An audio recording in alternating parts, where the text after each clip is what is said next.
Well, distractions. It's a diversion from original focus.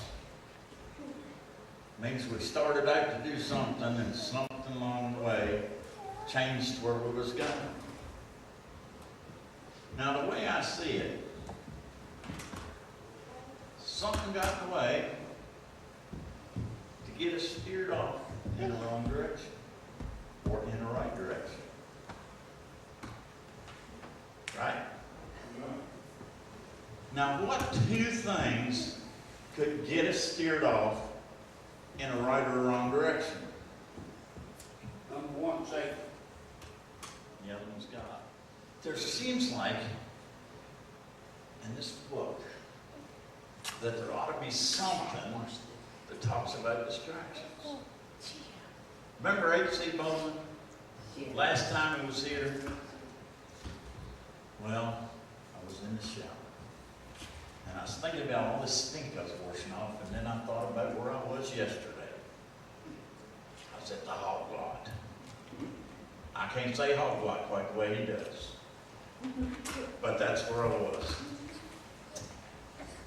And I thought about that, and then I thought, here I was in Bedford, over Bedford County, this little farm, and there was hogs and pigs everywhere.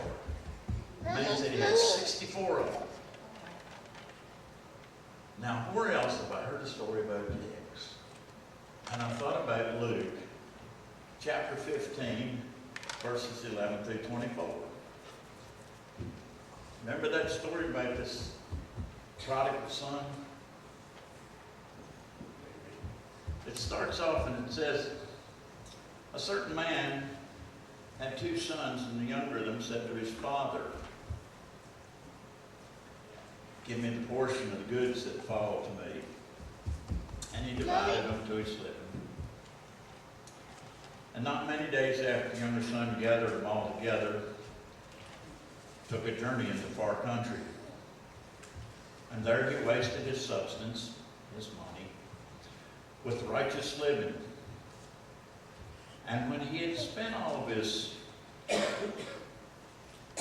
there arose a mighty famine in the land. He began to want. Dude got hungry. Said, and he joined himself as a citizen of that country. And he sent him into the fields to feed the swine. And he would fain have filled his belly with the husk that the swine did eat, and no man gave anything to him. And when he came to himself, he said, how many hired servants of my father have bread enough to eat and to spare, and I'll perish with hunger? So I'll rise and go to my father. So I'll say to him, Father, I've sinned against thee, against heaven, and before you. I'm no longer worthy to be called your son. Make me as one of your servants. And he rose and he came to his father.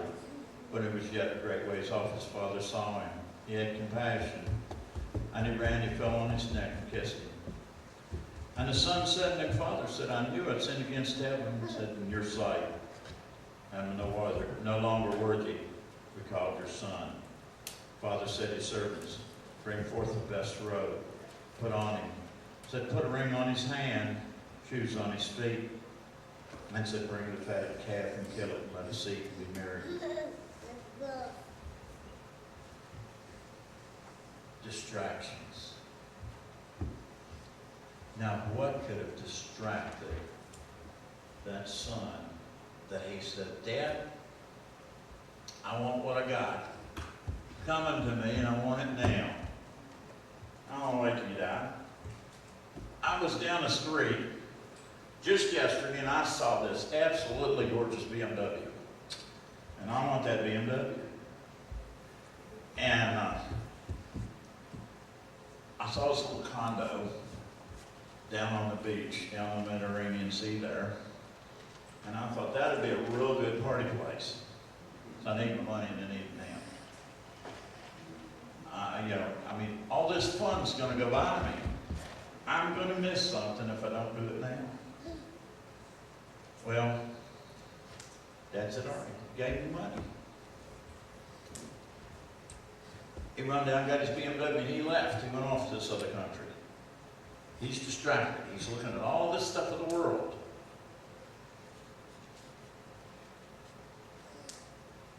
Now, the Roman law, they've already said, you got to give him his money. He's entitled to it. So he's got it. So he's got all these bucks, his new car, his new condo, and he's living it up. What happens?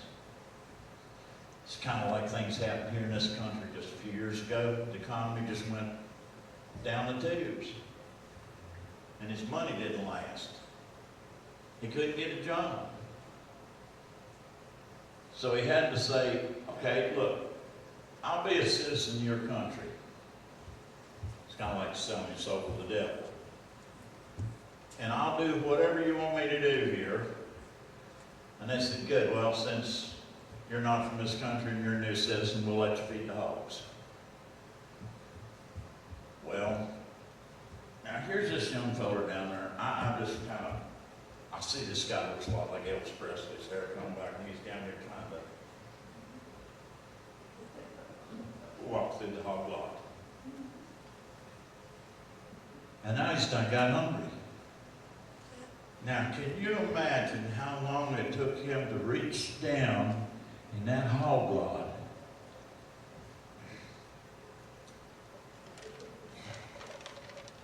And I'm pretty hungry.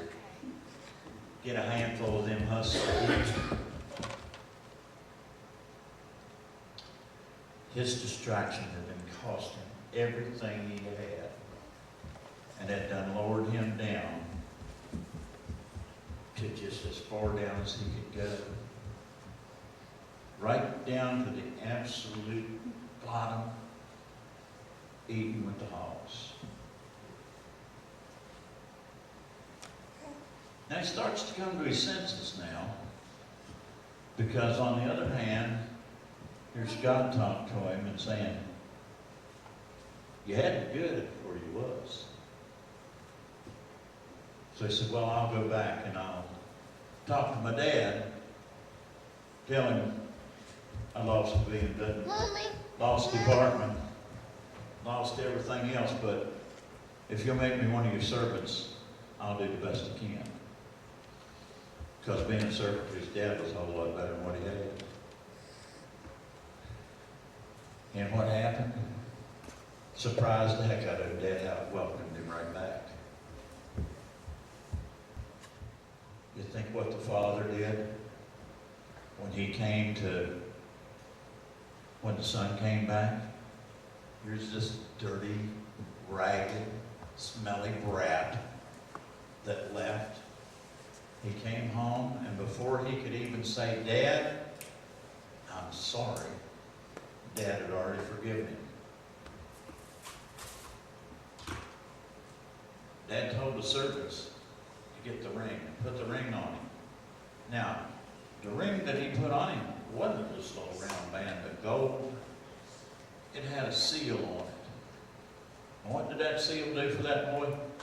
That said, here it is. Here's your credit card. You got it all back. You came home. That was like a credit card when he got that family ring.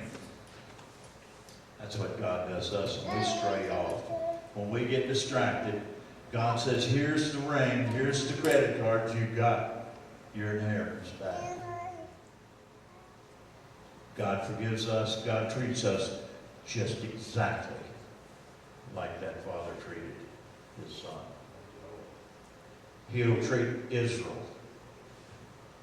the same way the father treated the son. Amen. And he'll treat this country the same way, if we just quit looking for the inheritance and turn to the Father.